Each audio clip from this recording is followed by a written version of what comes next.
Donc bonjour à toutes et à tous. Je vais donc vous présenter le programme Badviti, dont l'objectif est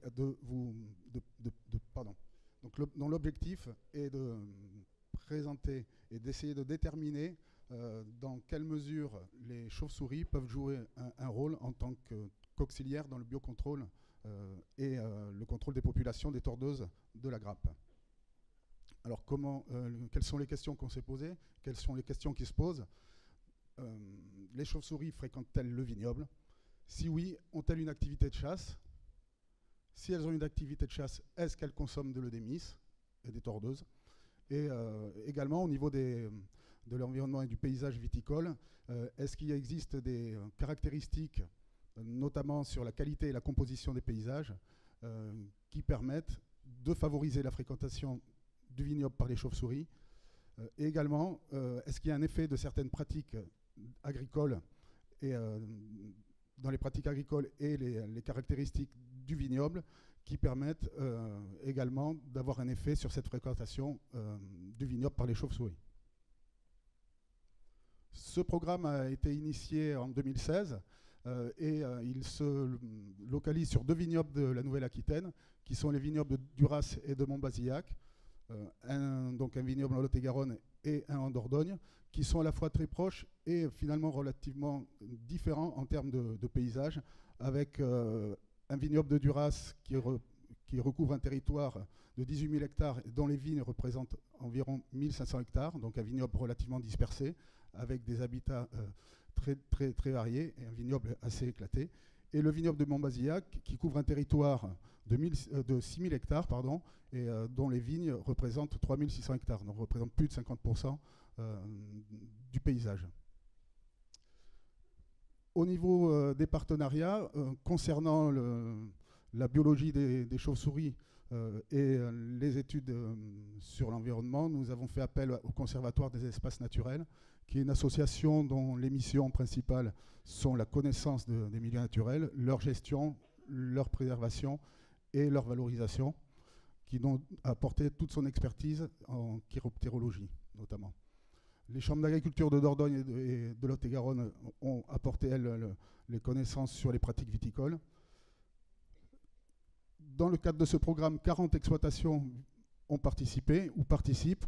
Il y en a 20 sur Duras et 20 sur Montbazillac, et elles proviennent quasi exclusivement des caves de Duras et la cave coopérative de Montbazillac.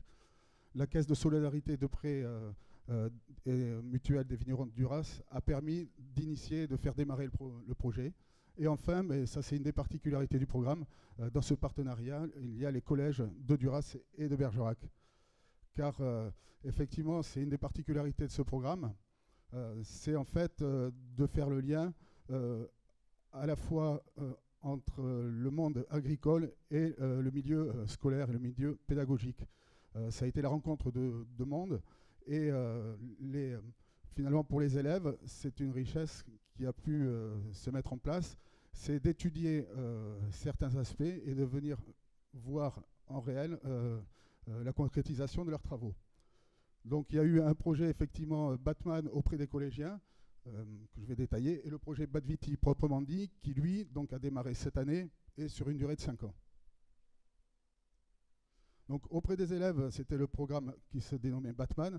Donc les agents du CEN et des chambres d'agriculture sont intervenus pour présenter la biologie des chauves-souris dans le cadre de leur enseignement de sciences de la vie et de la terre, mais également sur les cycles des insectes et des lépidoptères en particulier. Les agents des chambres ont un peu parlé des problématiques viticoles en particulier, et normalement nous avons sensibilisé à la biodiversité fonctionnelle, au principe et à l'intérêt d'une diversité aux abords des parcelles. Une autre partie où les élèves sont intervenus, c'est dans la réalisation des nichoirs. Tous les nichoirs qui vont être utilisés dans le cadre de ce programme ont été élaborés par les élèves des collèges de Duras et de Bergerac dans le cadre de leur enseignement en technologie. Enfin, des journées de pose de nichoirs ont été organisées, où là, ils ont pu donc profiter et venir voir comment s'implanter leur nichoir aux abords des parcelles. Et le CEN a également organisé des nuits de chauves-souris avec des expositions et des films pédagogiques pour présenter la vie et l'écologie des chiroptères. Les chauves-souris, bon, je ne vais pas rentrer dans une explication détaillée parce qu'il y a des spécialistes qui seraient bien plus compétents que moi. Juste rappeler que ce sont des mammifères, ce sont les seuls mammifères volants. C'est un groupe extrêmement diversifié. Il y a plus de 1200 espèces dans le monde. En France, 34 espèces différentes ont été recensées.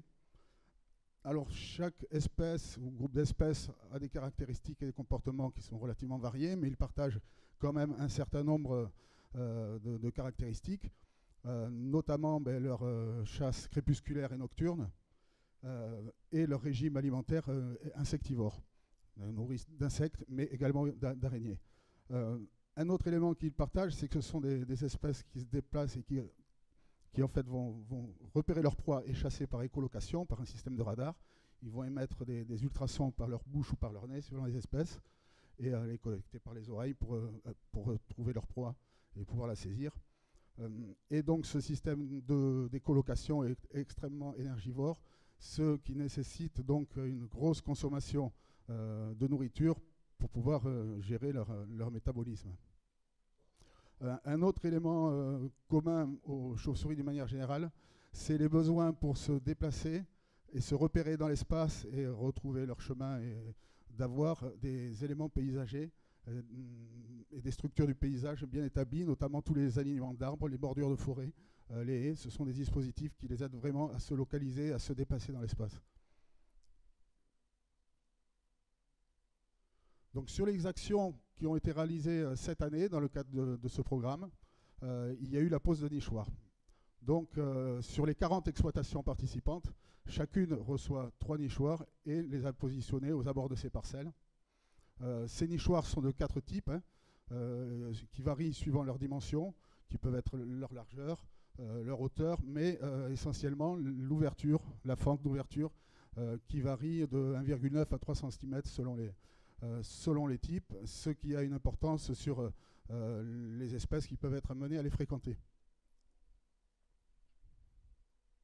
Ces nichoirs, il faut savoir que chacun de ces nichoirs a été identifié et est localisé et géoréférencé, ce qui va permettre le suivi ultérieur dans le cadre du programme, sur toute la durée du programme.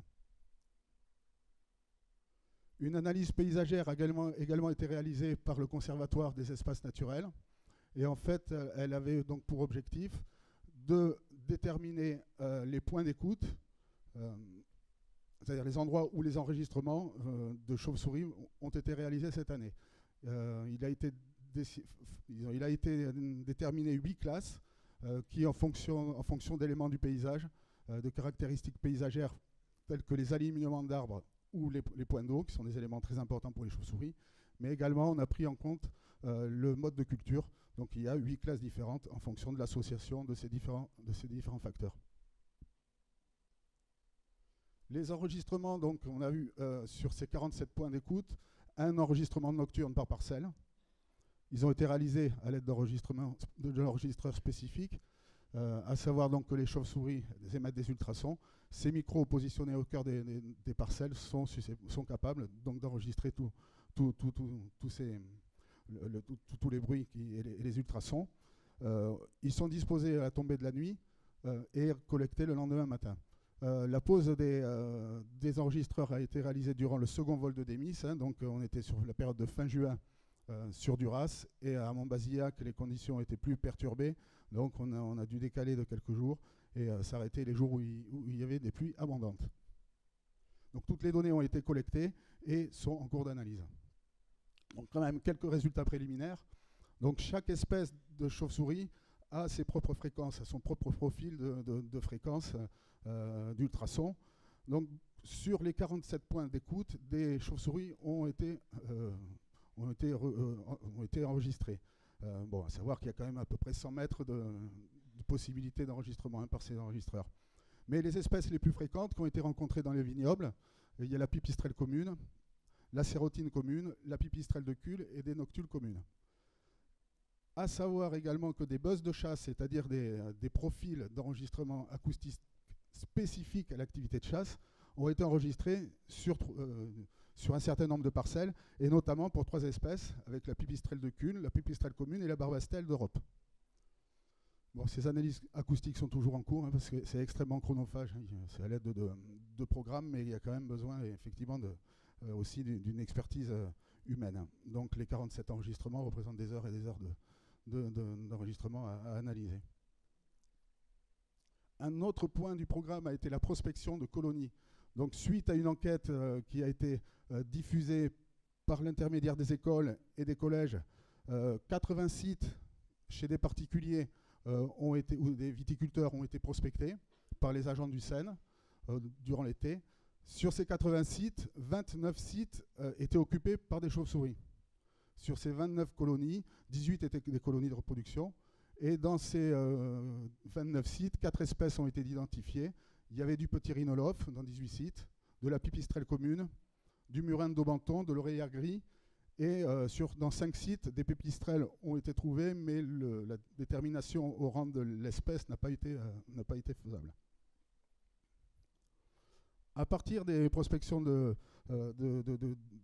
colonies qui ont été observées, des guanos ont été prélevés avec comme but d'essayer de détecter dans les guanos des chauves-souris des restes d'eudémis qui, par méthode de PCR, peuvent être déterminés.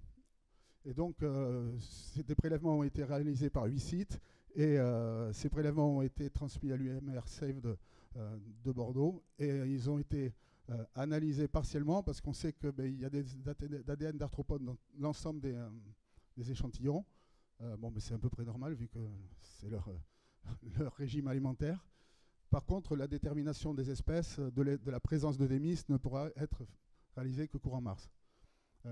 4 espèces différentes de chauves-souris, des guanos de 4 espèces différentes de chauves-souris ont été analysés.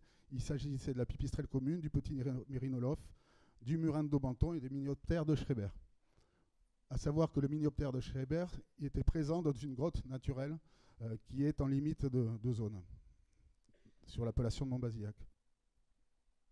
Donc cette année, le résultat qu'on peut avoir, c'est finalement que sur le territoire, sur toutes les espèces de chauves-souris qui ont été rencontrées dans le territoire d'étude, 7 pourraient potentiellement être des bons candidates au rôle d'auxiliaire en fonction de leur régime alimentaire.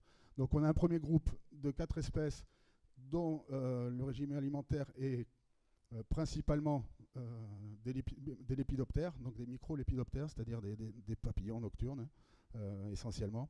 Nous avons la barbastelle d'Europe. Cette espèce est une espèce forestière dont les colonies estivales gîtent au cœur des forêts, dans les vieux arbres, sous les écosses d'arbres, qui se nourrissent quasi exclusivement de lépidoptères.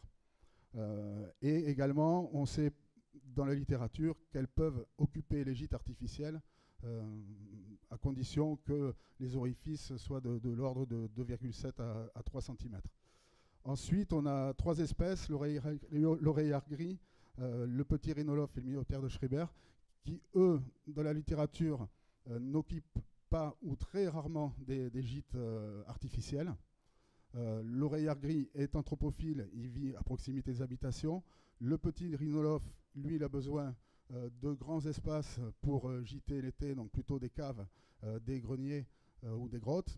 Le minioptère de Schreiber, lui, on le retrouve exclusivement dans des grottes de type naturel. Et enfin, il y a le deuxième groupe. Donc là, on est face à des espèces généralistes, plutôt opportunistes dans leur mode alimentaire, c'est-à-dire qu'elles vont consommer essentiellement des diptères, mais elles vont être en mesure de consommer des lépidoptères si cette nourriture est en abondance à proximité. Donc, comme j'ai dit tout à l'heure, les chauves-souris ont un métabolisme extrêmement énergivore. Donc, quand elles ont des proies en abondance à proximité, elles vont aller les chasser pour avoir un bénéfice entre la dépense d'énergie et le gain en énergie favorable. Donc là, on trouve la pipistrelle commune qui se trouve être l'espèce la plus commune en France, la plus répandue sur le territoire français. Cette espèce donc, consomme essentiellement des diptères, mais est en mesure de consommer des lépidoptères dans certaines mesures, et elle occupe les gîtes artificiels. La pipistrelle de Cules est moins fréquente que la pipistrelle commune, a à peu près les mêmes exigences écologiques, et la sérotine commune est plutôt une espèce anthropophile qui vit dans les habitations. Donc, voilà les résultats qu'on a pu obtenir cette année. On a pu, sur cette première année d'études, déterminer un certain nombre d'espèces présentes dans les territoires de l'étude. Les perspectives pour 2018, on attend donc les résultats de PCR pour voir si effectivement le démis a été consommé par les chauves-souris.